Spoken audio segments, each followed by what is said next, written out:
Let's just talk first of all about some of the shocking scenes we saw. How do we bring an end to the violence we've seen on the streets of the north in recent days? Well, good morning, Shane, Morning. and you're right to describe the scenes as shocking and shockingly depressing, I'm sure, for everybody watching as things unfolded over the last week or more. The violence has been orchestrated. It began as unrest in Loyalist and unionist neighbourhoods. And then in over the last two nights, it has been very deliberately focused down at what are called interface or peace lines in Belfast in particular. These are the points of most sensitivity and most vulnerability. And things got particularly out of hand on Wednesday night. Last night was ugly as well, and all of these scenes are to be condemned. And let me do that at the outset. Yeah. And the police, the PSNI, have a job now to keep people safe, to ensure that people living in vulnerable communities can feel a level of reassurance that they won't be harmed, that their homes won't be damaged. And I think at this point, Shane, the main thing that needs to happen now is that those who are orchestrating this violence within loyalism have to be called out. They are planning protests for the weekend. Those protests should not go ahead, and that call needs to be very clearly articulated that those are cancelled, and it needs to come from unionism. Let me just give you one spark, though, of positivity, particularly around last night on the Springfield Road. I think your listeners should know that many people, community leaders and workers and people in the community more generally, were out on the streets. Many of my colleagues were out, notably Paul Maskey, the MP for the area, calming the situation, removing barricades and encouraging kids who had gathered to go home. Okay, all right. So just so as people When you say realise that unionist the leadership, communities when you say do respond. unionist leadership, are you talking about on the ground in these areas? Are you talking about Arlene Foster? I'm talking who are you about talking all about? of it. I'm talking about all of it. Obviously, Arlene Foster not so long ago met with the Loyalist Community Council, which is like an umbrella group for all sorts of organisations that frankly at this stage should be disbanded. But however, there obviously is a line of communication and a conversation ongoing there. It's absolutely Okay. essential that all who represent and who lead loyalism and unionism call a halt now to All what right. is orchestrated and planned I don't know. I violence. don't know if you watched Prime Time last night, but Conor McMorrow had a really interesting report from Loyalist Heartlands, and every one of the people he spoke to from from the Loyalist community mentioned the Bobby Story funeral. That has been an absolute disaster, hasn't it? And the failure, and I know that's nothing you had any control over, but the PSNI's decision or the Public Prosecution Service's decision not to prosecute anyone. But that funeral of Bobby Story and the clear breach of the spirit, certainly, Hello? of can you hear me, Mary Lou? Sorry, hello? Hello? Hi, Mary Lou, can you hear me? I can hear you I perfectly. can hear you. Yeah. You went dead there Oh, for, sorry. for Okay, a moment. sorry. The question I was, Yeah. I don't know if you heard the question, but basically every member of the Loyalist, No, I heard that piece. yeah, Yeah. they all reference Bobby Story's funeral Yes. and the breach of the COVID regulations. That Yeah. that Well, was look. that was a disastrous mistake, wasn't it? Well, look. The breach or suspected or alleged breach of COVID regulations is one thing, and the PSNI and the public prosecutor do their job, Shane, and all of the rest of us need to leave them off to do that.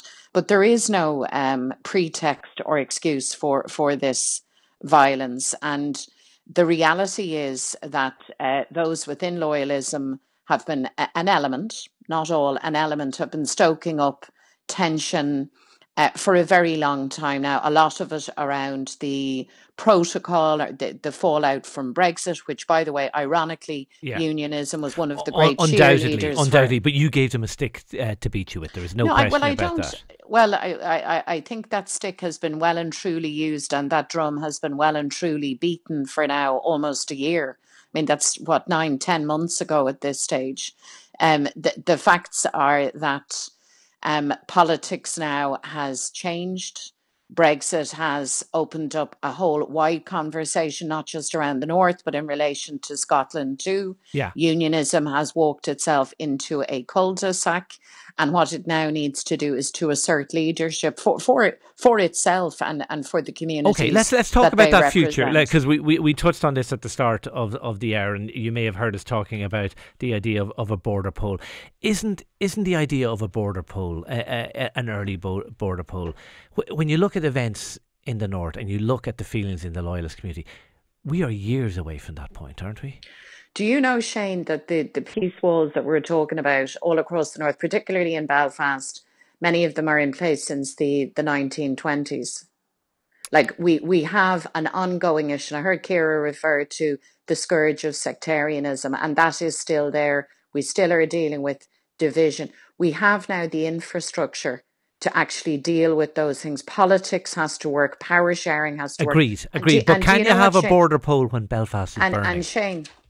And Shane, we have to talk about the future, because what history has demonstrated to us time and again is that not talking about things or pushing things to one side or not having the political courage and imagination and skill to actually deal with difficult situations and to definitively deal with the things that divide us and talk about a shared and common future and a united future does not bring a dividend to us. No, I accept that. But what if you as leader of Sinn Féin said, what if you as leader of Sinn Féin said, we need to talk about it in Ireland? I make no apologies for talking about it in Ireland. We want to bring the unionist community with us. I know you have said that, but we're willing to take a long-term view on this. We're willing to say, no border polls for the foreseeable future for 5 to 10 years to allow us to have those conversations. Well, my primary message, and I've articulated it many times on your show, but perhaps you haven't heard me, so I'm happy to articulate it again.